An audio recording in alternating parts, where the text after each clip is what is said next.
Hey, what's up, DNC Performance? Got the Corvette in the air, got the wheel off. Actually, already got the tank out. That is the dumbest thing ever. It is a pain in the butt. And online, they tell you just twist the collar. That's super easy. It comes right off. And then just kind of counterclockwise the crossover tube and pull it out. No. These two lines would not come off. They were wedged in there really, really tight. Good, whatever. But it did end up breaking the little clips that are in there, so I'll zip tie it back in. Finally got the pump all out. It's been a nightmare. Basically, the basket more or less really barely fits. Like, you have to fight to get that out. It actually ended up popping off the sending unit. I believe, yep, there's one little rubber down in there, one little rubber down in there. So I gotta dive in and get those out. Another rubber under there. So what a pain in the butt. But I got the pump off, and this has a Walbro. I believe that's a 255 pump. I could look it up, but I believe it's a 255.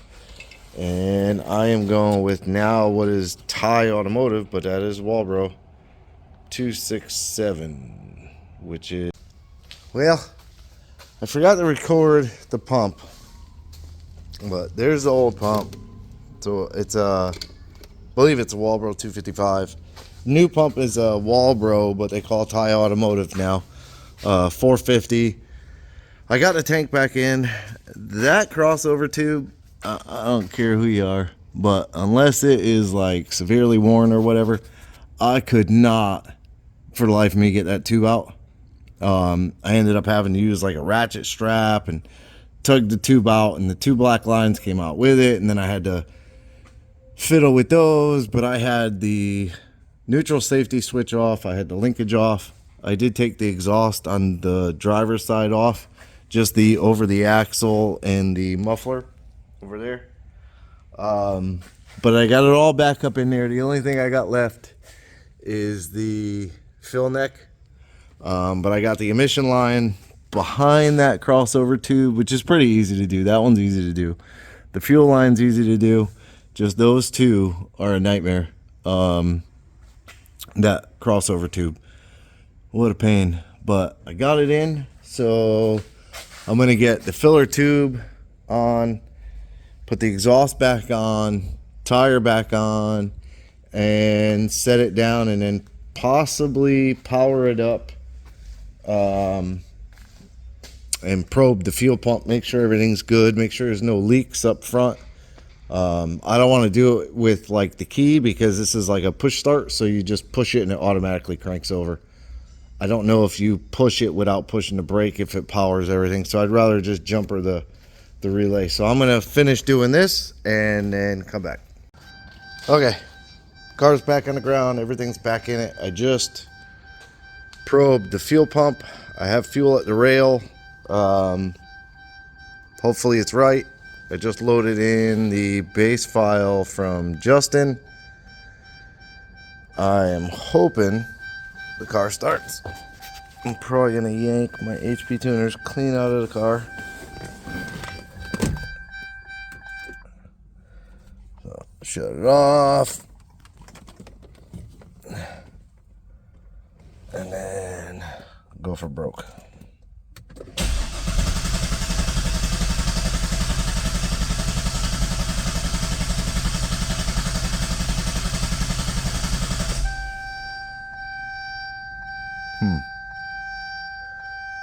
Well, let me get the scanner.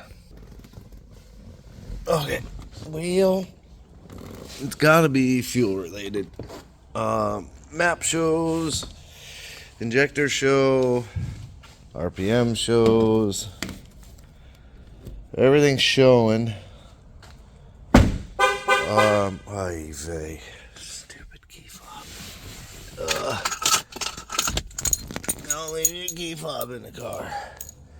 So the only thing I did was the fuel pump. So I'm wondering if the two lines that go into the crossover didn't connect all the way. That would suck. But I'm going to add, probably right there, I'll add a pressure gauge and we will see. Okay, so it was definitely those tubes. They were sideways, shoved in. So basically it was just shooting fuel across in the big tube. And I can't get it to go back in. I've had it back together 3 times now. See, it connects to those tubes up there. I'll try and zoom in.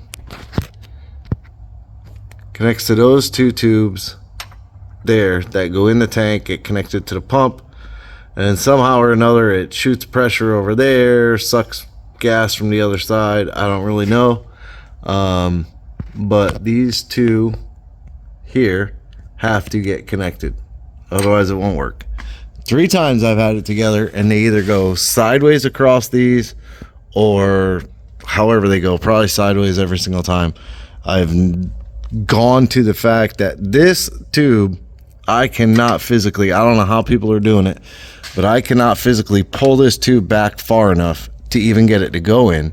So I have to literally use a ratchet strap hooked to the lift to tug that tube. You can see it up there wrapped around that tube to tug the tube over. I got pretty annoyed with it right now and accidentally shoved it past the floorboard right there. I gotta zoom out.